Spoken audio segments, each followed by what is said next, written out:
No, appreciate that. Look, our team's done an absolutely brilliant job. I've been with the company about 3 years now, and through that we have gone through a remarkable turnaround. We have now generated cash 3 years in a row. We are on track to do it our 4th year in a row, which is not remarkable for any company because that's what you're supposed to do. For us, it's remarkable because we had never done it 2 years in a row ever before. So that's huge. Last year in 2022 was our first year of net income profitability. We have now generated more cash in the past 3 years than we have in the preceding 20 years combined. So a lot of firsts for us. Our turnaround is now effectively over. And so we are now training our sights on the next stage of the company, which is how do we grow with the same discipline, the same focus on cash and cost as we have had in the past to really deliver more value to our shareholders. And look, all of it really comes down to a couple of factors. First is just fabulous execution by our team.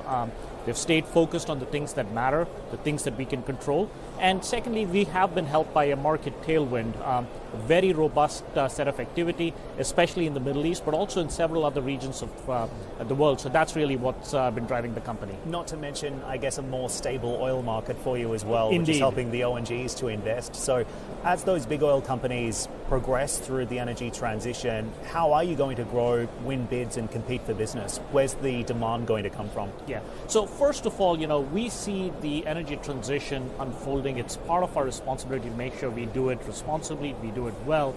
But oil and gas is going to be around for a while. It is an integral part of the overall equation, we believe, but it is important to do it more sustainably. So the first part is more oil, more gas, more demand for that. And so making sure that we are driving sustainability, lower emissions, more decarbonization into our facilities, into our operations, into our products and services that we offer our customers.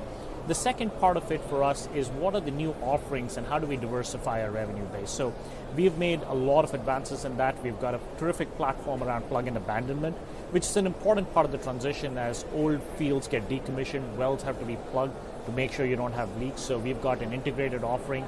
We've also got a partnership that we've announced with a company called Ardyne that improves cost and efficiencies with some great technology that they have.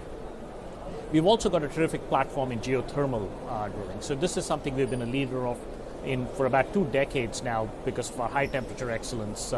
We've got partnerships now with an organization called Serafi. We've got a partnership with Ever that's done a fairly new, radical, revolutionary geothermal loop called the Ever Loop. I was in Hamburg a few months ago and I'm driving through the city of Hamburg in Germany, and in the middle of the city you've now got a drilling rig that's drilling a geothermal well for district heating. So it's a completely different phenomena.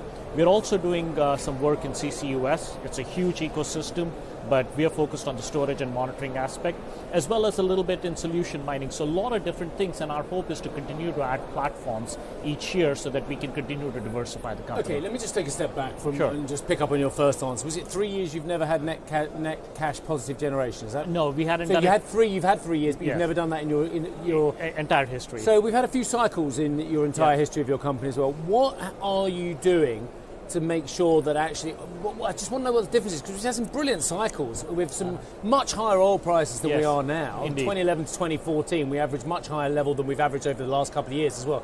What is the company doing, or what is going on that actually means that you're future-proofing that cash generation positive? Yeah, it's a great question. Look, for us, it comes down to everything that we look at in terms of a through-cycle basis.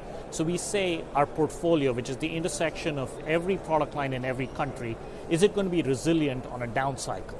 Is it going to be able to... Why wasn't that done beforehand? Oh, look, the company has gone through a lot of phases. There's I a lot thought of you CEOs get paid vast amounts of money to make sure that you look at the full cycle rather than just the boom times. But look, the company went through a lot of growth, went through a meteoric rise fueled on the back of debt, and then a crash that was equally fiery. And so look, we have now got the opportunity to do it differently.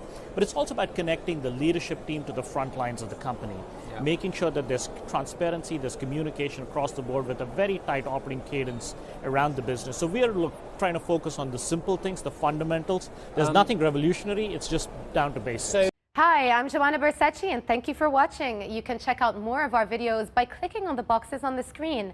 And don't forget to subscribe to our channel for more from CNBC International. Thank you for watching.